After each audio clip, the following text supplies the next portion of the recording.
but I gotta stay composed. Walk up in the building like I've been there before. The game full of smoke, I got immune to it. Find a way to breathe in it, maneuver through it like a foggy evening. I'm still beasting. What's up? Welcome to Off the Top with J-Rock. Episode number 9 featuring Steph Simon. How you doing? Man, I'm good, man. Appreciate y'all for reaching out to me, man. Hey, we appreciate you. Appreciate it. Heck yeah. Well, how you doing today? Good, bro. I thank y'all, man. Waking y'all up. You know, I'm an early bird with it, but appreciate y'all coming, getting up for me, man. Heck yeah. You like to get up early? I'm an early bird, man. Heck yeah. I'm a family man, so I gotta get up 5, 6. I gotta start my day early, man. So. Heck yeah. I would definitely feel that. I like to do that sometime, but sometimes it fluctuates. But so, how's COVID season been treating you? How's it affected your life? Man, COVID actually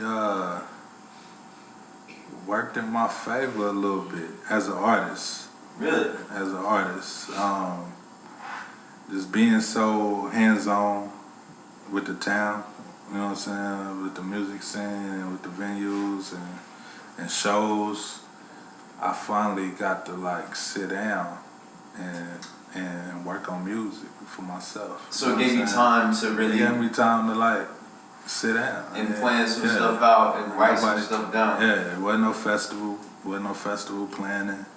It wasn't no event planning. It wasn't no...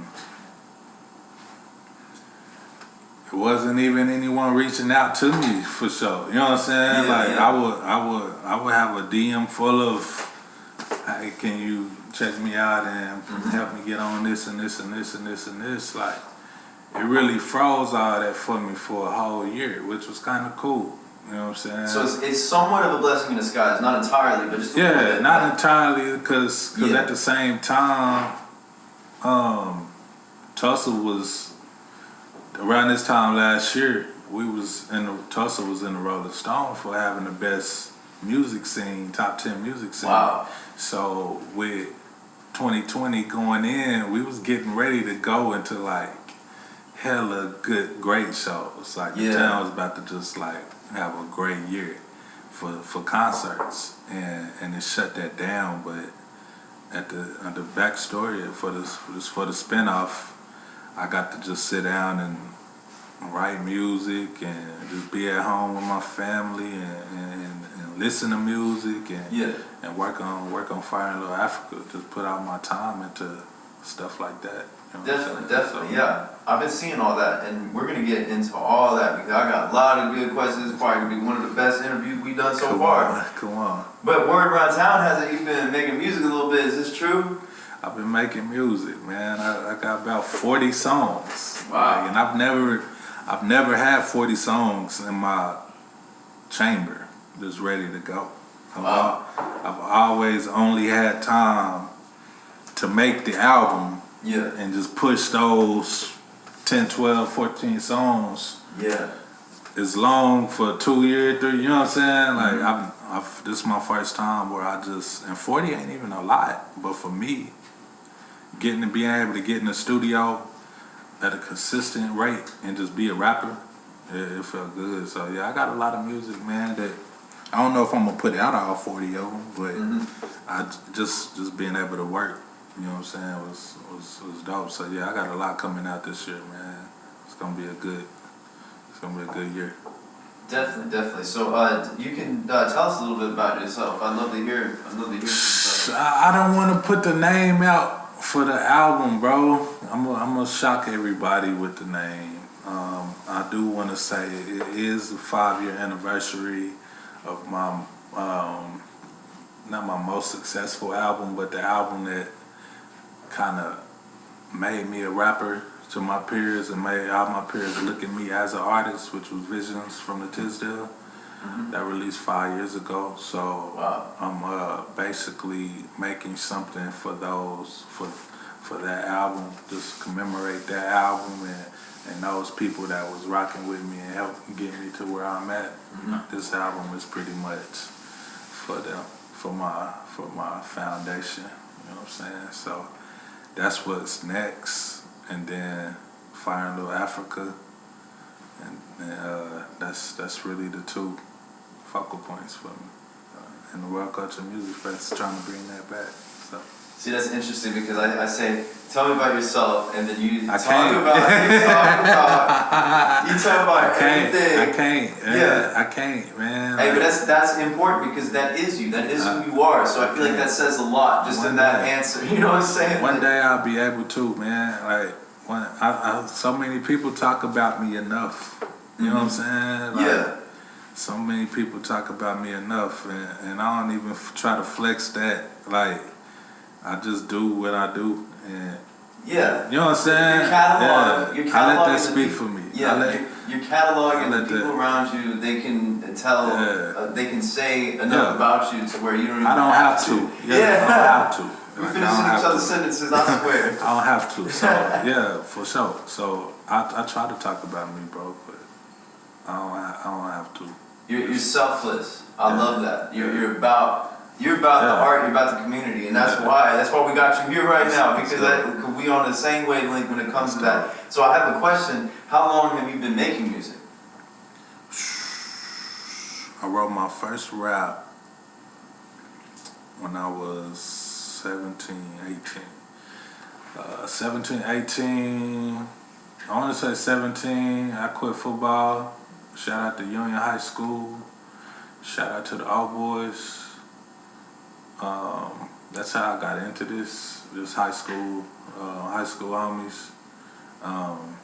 They used to rap in the parking lot after school while I was walking to practice. You know what I'm saying? Mm-hmm. It was just way more cracking over there. Yeah. Where they was at. And I wanted to be a manager. I always wanted to I grew up wanting to be a sports agent, and I wanted to be a manager because I knew a lot of people that I thought would go pro. Mm-hmm. And then I had a lot of friends that I thought was talented enough to really go to the next level in music. So artist management is how I came into the game, hanging with my homies at school. But you hang around motherfuckers enough, you're gonna try it. And I always could write, you know what I'm saying? Yeah. So just got egged on in the rapper. You know what I'm saying? So I started rapping. That was 2005, bro. Wow. That's a long time. Yeah. So since it's been solidified, like how long since then? It's been pretty much like 16 years. Is that wow? That's a long time. That's a long time, bro. Heck yeah, that's really dope. Motherfuckers out here is 16, 17, 18 rapping. It was like 4 or 5 years old when I started rapping. Like, for real. So that's a long time now that I'm thinking about it. But I want to say I took it serious when I said I'm gonna rap. Yeah. When I was 23, that's when I said I'm gonna be a rapper. That's when I'm gonna be. You know what I'm saying? So 17 when I started, but I'll say 23. Say 10 years. I'm 33 now, so I'll say 10 years for when I said Steph Simon is gonna be a rapper. Heck yeah. But 10 on, 16 off. Damn. That's crazy. You didn't I ain't never even thought about that, bro. That's almost 20 years. I feel like I'll be done. My plan, anyway, is to be done rapping by like 2024. That'd be like 6 to 20 years. So damn, I just thought about that, bro. Wow. Like, that's crazy. Wow. So a question that I have that kind of resonates with that question is, why do you help so many artists? Why do I help so many artists, bro? I think I told you this at the Sound Pony when y'all did a show. Years ago. Yeah, years ago, bro.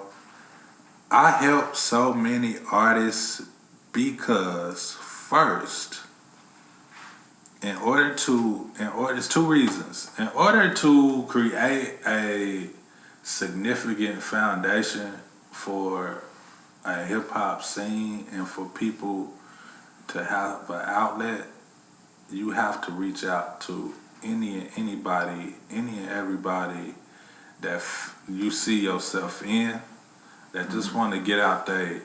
A lot of people just perform and shit just because they want to vent and get out their emotions and their feelings and their music. Yeah. And that's what I used it for. The stage was like a therapy session for me. Definitely. So if I seen people using rap like that for that outlet, I'd be like, hey man, come out here and release that. And the second part is that I remember my first show, bro. I remember getting ready for my first show. Whether nobody was there or it was cracking, it was just the excitement meter was so high. Like I remember getting ready that day, like we got a show tonight. I can't wait. Like, and it felt like everything to me. And when I reach out to new people, I see that excitement. Whether it's the Sound Pony, whether it's the Shine, whether it's whatever it is, like that excitement when they come through the door with 50 of their homies, and they just feel like this is our night tonight. I love seeing that. You know what I'm saying? Yeah, like, it's gratifying. I love seeing that shit because that word off of me a long time ago. You know what I'm saying? Yeah. So being able to bring that through other people, Yeah. I just see it, bro, and I just be like, yeah, man, I remember when I felt like that. And then I'll be like, after it wear off for them, I'll show them how to like carry that shit and like turn it into a business. Probably a good way to say why you do that is because you have empathy for other people. I guess I can feel that. I feel that triumph. Like they feel like they want, whether they performing in front of 10 people or not, bro. They just happy to be doing that shit. And I remember that feeling. Like I remember that feeling of not caring if I had fans or not. I just wanted to fucking rap what I wrote. You know what I'm saying? And to the best of my ability. And that's what we was about. That's what me, Burns, Oil House, Verse, Keno, Tone, like Pay, Algebra. Like that's what we was all about down there. It was just getting off our shit. It wasn't about no fans or no nothing. No money. Like, you know what I'm saying? Like, love. It was just about love of fucking getting off your shit. And so I just wanted, I seen that street being like, hey man, we can really turn this into like a scene where, you know what I'm saying? And it definitely happened. I mean, I see it. You know what I'm saying? I see it happening. Like even with COVID going on, I still see just like a resurgence. You know what I'm saying? Yeah. Like, why do you think that there is such a resurgence of hip-hop culture in Tulsa? Hip-hop is taking over the world. That's why. Like, it's not that it's easy to do, but it's way more accessible to when I started in 05. Everybody didn't have access to a studio to just do it. It's a studio probably in everybody's house today. Yeah, exactly. Studio loops in everybody's house. I seen that y'all taking over the radio, I swear. Yeah, even that, you know what I'm saying? So the access is so crazy now.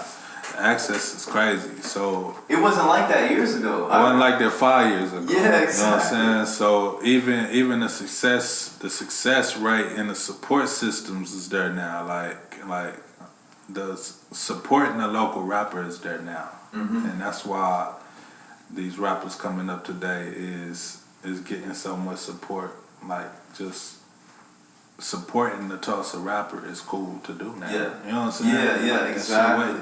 That shit wasn't cool at one point. I remember. You know what I'm I remember just like 2 or 3 years ago, it seemed like it was impossible to get on local radio. Yeah, local radio to get funding, to get sponsors, to get anything, to get shows like. And now anytime you turn on 105.3, who do you hear? You hear locals. I swear, every time you hear local shit, bro. And yes, we laid the foundation.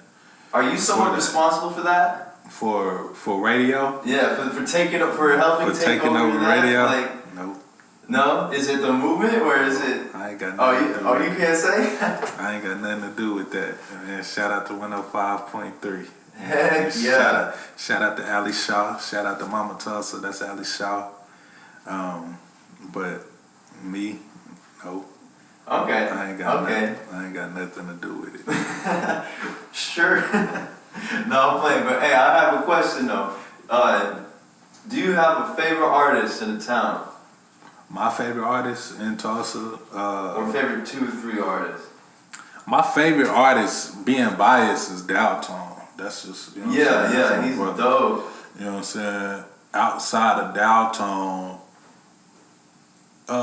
which might be evident, is St. Dominic and Hakeem. Okay. You know what I'm saying? Yeah, they are lit. And then that's just my personal bias. 3 getting cut. You know what I'm saying? Vice.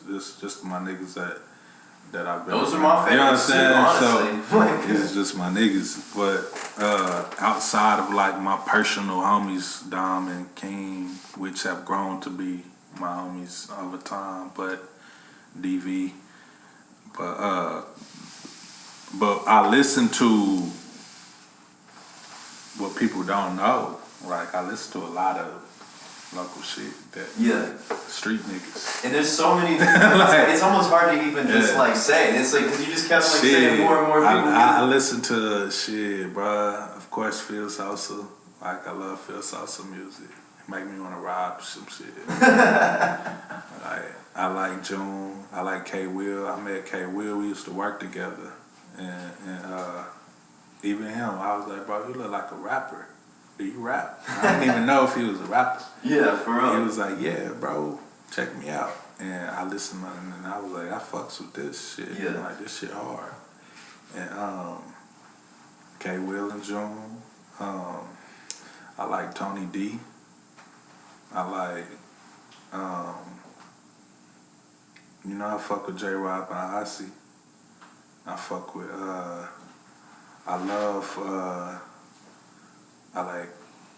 like Billy the Kid. I like, Drag De Niro. Fuck yeah. I like, Slimco. Yeah. I like Slim a lot. Okay, so it's like. So you know what I'm saying? You know what I'm saying? It's a lot of niggas, bro. It's too many to name. I just go on, like, I spend a lot of time on King Smith's YouTube. So I just go down the list. Like, it ain't like I'm jamming niggas' catalog. Mm-hmm. But his platform. I go to his platform and just let that bitch run. I feel like that's part of why he did that. Yeah, you know what I'm saying? So I just let that motherfucker run, and I be like, damn, this is hard. You know what I'm saying? So it's a lot of niggas on that, out of that.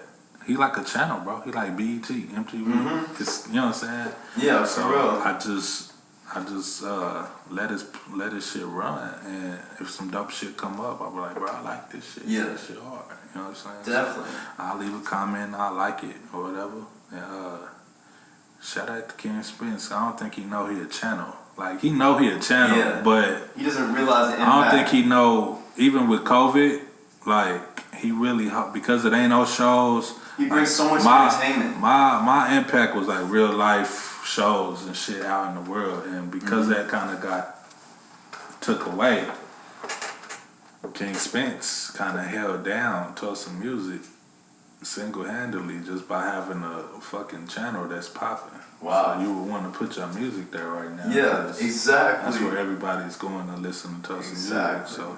So yeah, man, I listen to a lot of motherfuckers, bro. That's awesome. Like, that's awesome. I just let it ride. And I jam, so. Definitely. Wow, you named Shaheem, Shy Guy, fuck, man, I can go crazy with it. Oh yeah, I already know. Chris McCain, Grand National. I think I'm gonna stop you there though. Yeah, because like, you don't want to leave people out. You know what I'm saying? Yeah, for real, and that's one thing, bro. Like, I don't want to do that. There's too many. If I leave anybody out, man. Pretty much everybody that loves their art, you love them. Like, I feel the same exact way. I just jam Tulsa music, bro. Yeah, I don't be knowing niggas personally. I just jam this shit. So you don't really have like a sense of like favoritism. You just have like just love for the scene. I just like DIY shit. Yeah. You know what I'm saying? I can't tell you what's who mainstream or who's on, or I can't tell you. I don't know. For real. Like, I honestly don't know. Like, For real, I feel that. You know what? I have some very important questions that I want to ask now because I've been waiting to get into this. So how important is history to you? It's the most important shit. It's you don't know where you don't know. I believe this shit, and I used to growing up. I hated history. I hated American history, and that's because for a black person in a white school, it was just hard to digest slavery, and then segregation, and then oppression. Like that's pretty much what history was about for me growing up. So I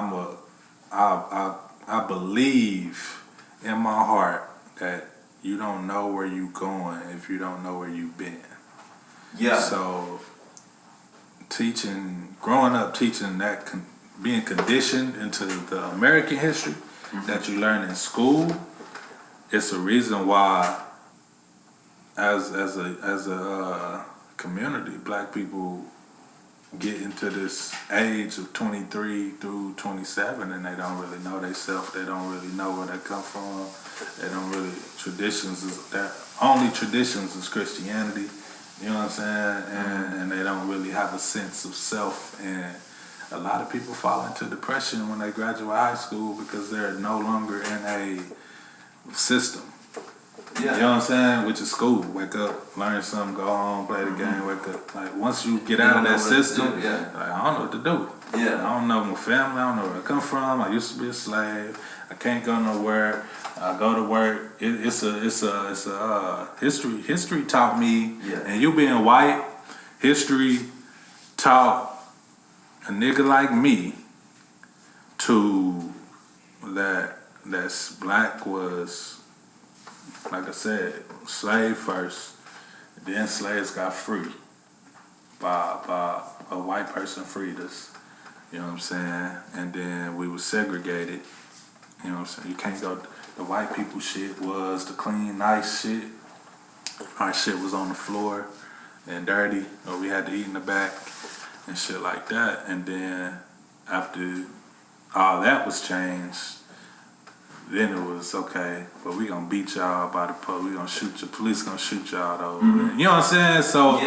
So that's what the conditioning. And then you gotta wait for this white man to come out of nowhere and save y'all and take y'all to heaven. That's kind of what history. So learning your own history and learning your family's history and your family's culture and the city's history, you're like, damn. I've been growing up out north my whole life. And growing up out north, you say, damn, it ain't shit out here. You're going to get in trouble. You're going to end up in the gang. Or you're going to play football to get your way up out of this motherfucker. That was like the only options.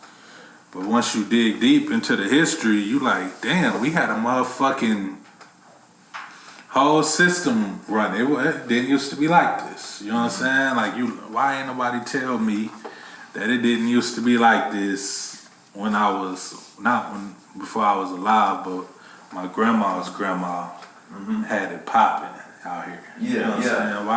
Why ain't nobody tell us this? And once you learn, the reason why they didn't tell you this is because they didn't want us to, you know what I'm saying, live like that. They didn't want us to have things. They didn't want us to be empowered and walk with our heads high, because that's a scary sight for some people to walk around like, you better than me, you know what I'm saying? So people didn't want that shit.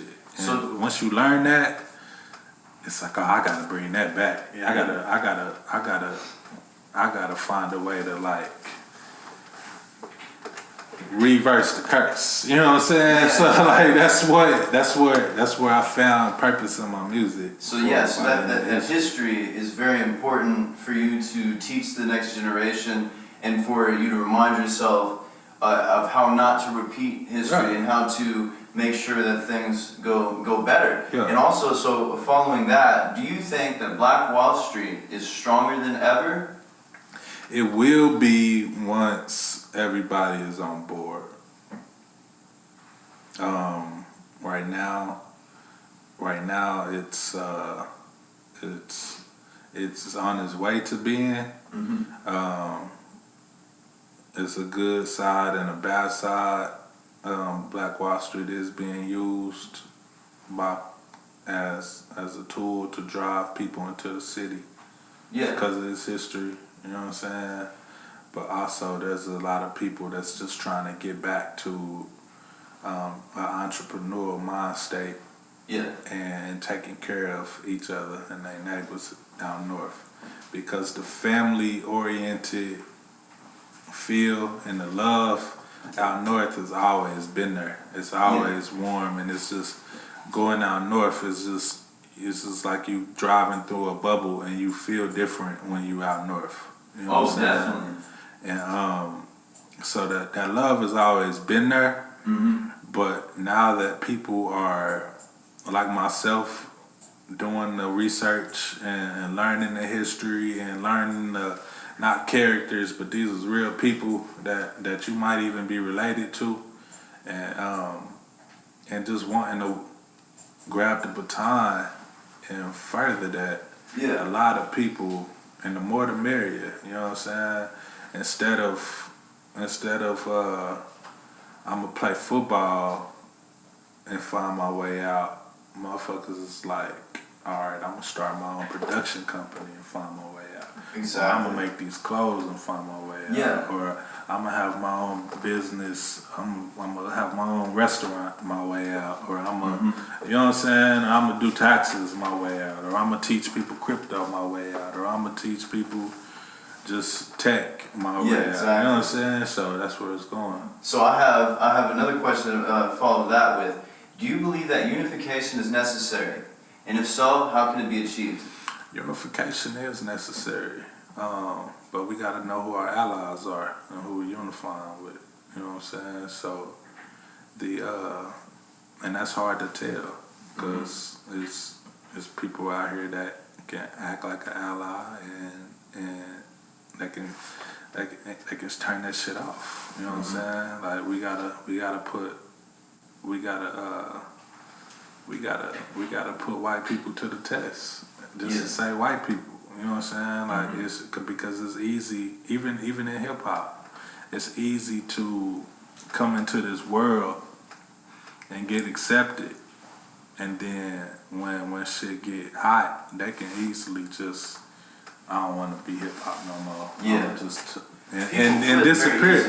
You can leave. You can walk away from black culture easily and never have to talk about it or act like you was even from it in their world. You know what I'm saying? And just completely exclude yourself from their world. And at the end of the day, black people is still black. Like motherfuckers gonna come up to me and try to shake my hand like this, no matter what. Whether I put my hand out like this, motherfuckers is going. You know what I'm saying? I'm black at the end of the day. So we gotta take care of ourselves, and we have to find out who our allies are by proper, instead of just being so overly accepting. Of course. Just doing because they're not overly accepting. We unify with white people, but they're not overly. They don't just let anybody in. And the same with any other race, Chinese, Mexican, or whatever. Like I can't just go to a taco truck and be like, "Can I get an application?" Exactly. You know what I'm saying? Like it ain't that easy. Like you know what I'm saying? So it's proper steps to get respect and to get in the door like that. So once we do that, I think unification will be valid and be stable. Yeah, I really like that answer. I feel like, I believe that unification is also necessary. Yeah. And I feel like that will be an important part, of history is to be able to unify. I'm gonna run through a few more questions because we're at about 30 minutes right now. So I'm just gonna speed through a couple more. For sure. But I really want to know, what does everything is us mean? All right, so everything is us is a slogan, it's a creed, it's a lifestyle, Just to give you the spiel, it's a lifestyle designed by our ancestors, which was 1919, 1918, 1917, 1920, 1921. You know what I'm saying? It's a lifestyle designed by our ancestors, basically realized by our peers. And it's basically taking that, you good? Yeah. Okay. So basically taking that blueprint and that lifestyle, that Black Wall Street lifestyle, that and pushing it, taking what worked, you know what I'm saying, taking what didn't work, taking what could have been improved, and pushing it forward. So with that being said, Everything Is Us is using your peers. If you need to get something done, everybody you need is already around you. You just gotta reach out to them in a respectful way, whether it's business that need to be done, whether it's free, pro bono, whatever. You can get this shit done at a big scale just by reaching out to a motherfucker that you've been knowing forever. You just ain't never worked with them. They probably a piece to your puzzle that you've been trying to put together for so long. And you've been knowing this motherfucker half your life, but you ain't never said 2 words to him. And it's like, oh yeah, but so you've been looking for a graphic designer. I've been doing this for years. Like, damn, the motherfucker I've been needing. You know what I'm saying? As opposed to feeling like, man, I gotta move to New York, or I gotta move to LA, I gotta move this to do this shit. You can really do anything you need to do. Sounds like that's like by using what's around you. I was gonna ask you what your philosophy on life is, but I feel like that pretty much sums it up. That is my philosophy on life. Yeah, so that's that tagline, everything else is the philosophy. Once I started moving that way, shit started working for me. It was, man, I need a producer. Man, I'll make beats. Okay, Pat, let me rap on your beats. So you take pictures, let me rap on your. You know what I'm saying? And we can move as a unit and improve. So definitely all the way to clothes and everything I wear, like all the way to my chapstick is made local. You know what I'm saying? Like all the way to whatever. My cooking oil is made local. Like everything. Hey, speaking of local, what's your favorite local restaurant? Sunday Dinner. Sunday Dinner is a soul food restaurant on Apache, in Apache Circle. My Aunt Janet, I love soul food. You know what I'm saying? I try not to eat it often, but when I do, it's Sunday Dinner. Okay, dope. So I have a few more before we wrap it up. Go ahead. But so in a few sentences, could you explain what the Skyline Mansion is? Isn't that what it's called? So Skyline Mansion is a mansion that was bought by a good friend of mine, Felix Jones. It originally was the Brady Mansion, and he purchased that home and basically gave me free reign to work my music, do my studio out of there. So not only is it a studio, we built a stage downstairs, and it's a venue, like a House of Blues. I didn't know that. Yeah. I've only did one concert there because COVID. I remember hearing about that. I did a show there February 28th last year. We packed it out, and then the world shut down, so we haven't really been able to run it like a venue yet. But it's a stage in there and everything, so. Okay, cool. That's really dope. It's basically my headquarters. Yeah. Oh, that's awesome. I really appreciate that. You know what I'm saying? That's really cool. Like that y'all are literally taking over the scene, and y'all are. I mean, okay, so we're really running out of time, and there's so many more things I want to ask and talk to you about. Shoot. But in one sentence, what do you have to say to the artists of the next generation? Get your business right. Every answer you need is on Google or YouTube. Like, don't chase the fame, bro. Get your business right first, and then let the fame make you some money. Okay, dope. So then, and in one sentence answer, what does it take to be successful? doing their homework and getting up every day. So, in one sentence answer, what is being successful to you mean? Doing your homework. For me, my success is based on how many people I help. Yeah. You know what I'm saying? That's my success. Okay, cool. And in a couple sentence answer, and I'm only doing this because we're running out of time. You're on a time limit. You know what I'm saying? What time is it? It is 11:48. Okay. But we can go to 12, bro. I'll hop in the Zoom here. Okay, and and also the camera's dying as well. Oh, okay. So, but I mean, we'll do a part 2 sometime as well. But what is in a short summary or a few sentences, what does Fire in Little Africa mean to you? Fire in Little Africa is gonna open the doors and make Tulsa.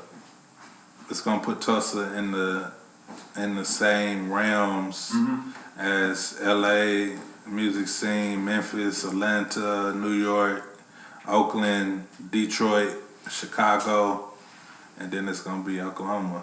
That's what Fire in Little Africa is gonna do. Okay. Dope. Yeah. Texas. So, there's so many more things that I want to ask about. You know what I'm saying? But it's hard. It's hard to know. But I feel like this is like a lot of the things I've really been wanting to ask. But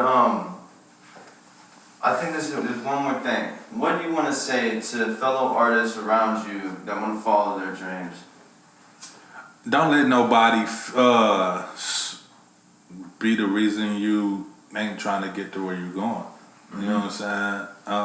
Like I said, everything is us as a mind state, man. Everybody out here is just mirror images of ourselves, and you reach out, you naturally are gonna find somebody.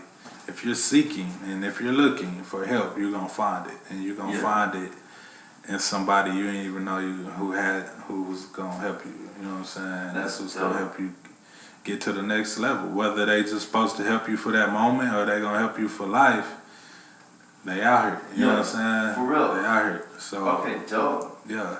So. Hey, so where can we find you at? Everywhere. If you're looking, Steph Simon, man, just search Steph Simon. At this point, you can just put Steph Simon. Right in Google. You can ask Alexa. Your first result on Google. I love it. Yeah. You can just search me now. I can't believe I'm probably just don't have a Wikipedia at this point. That's probably the next step. Yeah. It definitely is. You know what I'm saying? Heck yeah. Highly respectable. Do you have any shout outs? Any quick shout outs that you want to say? Man, really shout out to View. Shout out to Dr. View, man, for coming through and putting this Fire in Little Africa shit together. Like I said, it's gonna put Tulsa there. I want everybody to keep working. Shout out to World Culture Music. And shout out to God. Shout out to the stars aligning for me right now. Yeah. You know what I'm saying? But yeah, that's really Hey, I have one more question. This is like totally different from everything. Do you believe in the artificial superintelligence takeover and the singularity? Do you believe that will happen? Do you think that robots will control our lives, or do you think it's not true? Robots already control our lives. Our iPhone is a robot. It just don't walk around and exactly. You know what I'm saying? So you think it's correct? It's coming, bro. It's scary. Do you believe that is the New World Order? Do you believe in the New World Order? I do believe in the New World Order, and robots are the that is. And do you believe that people should unify against the true enemy, which is the robots taking over? Because I believe that's going to be the real enemy. I mean, of course, and hate all the evil is bad as well. It's going to be hard to battle a robot, bro. I was just watching them motherfuckers shoot targets while they was getting hit with shovels and shit, and it was still hitting the targets. Like, yeah. You know what I'm saying? There's like, no escape. It's crazy. I don't know if it's just gonna be as simple as unplugging a robot to win. Like, these motherfuckers are wiping. Yeah. The new jobs for humans is gonna be, can you fix a robot? Like, so can you fix the self-checkout now? You know what I'm saying? That's the self-checkout is a robot. Yeah. Like, those are the jobs that got taken away because you don't have to pay a self-checkout. You know what I'm saying? Yeah. So that's a lot of money that you take away. And that's when I seen it coming. Like, I worked at a job where it wiped out the whole assembly line, and they put robots there. Right? So it's coming, bro. That's a scary sight, and what's crazy is we're gonna adjust to it, but I hope I'm not around.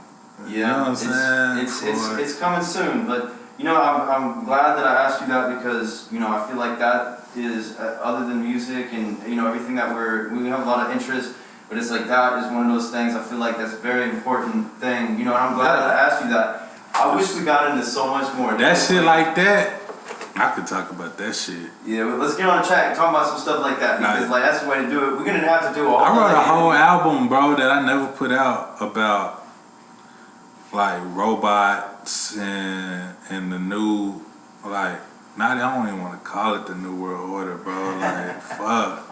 Just internet and like they're taking over. It's internet towers and it's just bro. Once internet once the internet gets to the point of no buffers, zero buffering. Yeah. The zero buffering. Mm-hmm. That's what it's gonna be like, and it's everywhere. Yeah. Like when Wi-Fi is just everywhere. Yeah. To where exactly. you can police anywhere where a robot walks out of Wi-Fi. Like it ain't nowhere you could run where it's out of a Wi-Fi jurisdiction for a police dog or some shit. Like that's when it's gonna get crazy. Yeah. Right now, it won't. Internet ain't everywhere. Yeah, exactly. You know what I'm saying? And you know what, I got one more question, then we're going to do the last section called the freestyle session, because this is the longest interview we've done so far. We're at 40 minutes, and we're about to have to shut it down, but I want to ask you one more thing. Do you believe in the stratospheric aerosol injections? Do you think that those are real? What's that? I ain't never heard of that. Chemtrails? Oh, hey, I do. Okay, cool, alright. And now we're on the section of you can freestyle first, you can... it's hard to rap about shit after you talk about shit like that, because it's like everything you saying don't even matter because the world is about to get taken over by fucking Terminator type shit. So I can talk as rich and powerful as I want, it don't matter because RoboCop is coming. So let me see, man. Alright, 2 minutes starting now. Shit, I feel like I'm the greatest and I ain't afraid to say it. I ain't afraid to show it. If you do, we don't relate then. Unapologetic, it hurt me. I couldn't help. I had to be more selfish. 10,000 hours in and I did extra credit. Now my ducks in a row look like the flying V. Bombay in my drink, plus I'm coaching my team. And everything is us, that's all we ever need. And every time you hear me speak, I represent the T. Specifically the North, where the stars shine brighter. Where the police shooting if you got a flat tire. Ain't letting nothing slow me down. I had to pack lighter and never fold like a binder. Ain't no telling where a nigga might wind up. Everything the light touch, either sit and complain or you can take all your assignments. Daily devoted to this grinding. Now the bag with them like a carry-on. Hopping out of plane, I'm gone. I'm back like Ralph's. They got my name in their mouth. I got they bitch by the scalp. She blessed me by the glass house. I still remember. I was on my way to Sunday dinner. She caught me up at Knifey's and she asked me for a picture cause I been that nigga. I put myself in position. Ain't no deadbeats on my roster, world culture for the children. And we ain't got them out here stealing CD decks. We got them learning mastering and doing feature splits. Masters in publishing, invested and double it. I got broad shoulders, I was built for this is nothing, kid. To put the town on my back, carry it like the cross. Might turn water into pay to a young God. So when I I got the vision, I can recognize the booby trap. The money coming, I'ma show you what to do with that. I never need no one to stamp me. I took karate and Comanche, ain't nothing you can tell me. I embodied my town like Christopher Wallace. but I'm at that 918 like I'm Christopher Robinson. Took the torch and ran with it like a Collins. Never had the budget, just the confidence. Had to balance street smarts with a Christ conscience. Should I rob a nigga for it or just get it honest? Had to find a way for me, I did it with the rhyming. Stay down, never broke it like a pinky promise. Now we got options, now we got it popping. Late bloomer, but I'm thankful cause it made me wiser. Hate get too much credit and I love will leave you blinded. Damn, this is clarity at its finest. The longevity ladder, I had to climb it. Looking off the edge, now I can't be scared to fly. See, I love this shit, the highs, the lows, and everything that come with it. Trusting your craft, trusting your work, trusting your vision, trusting your faith. While they question your intention, that shit I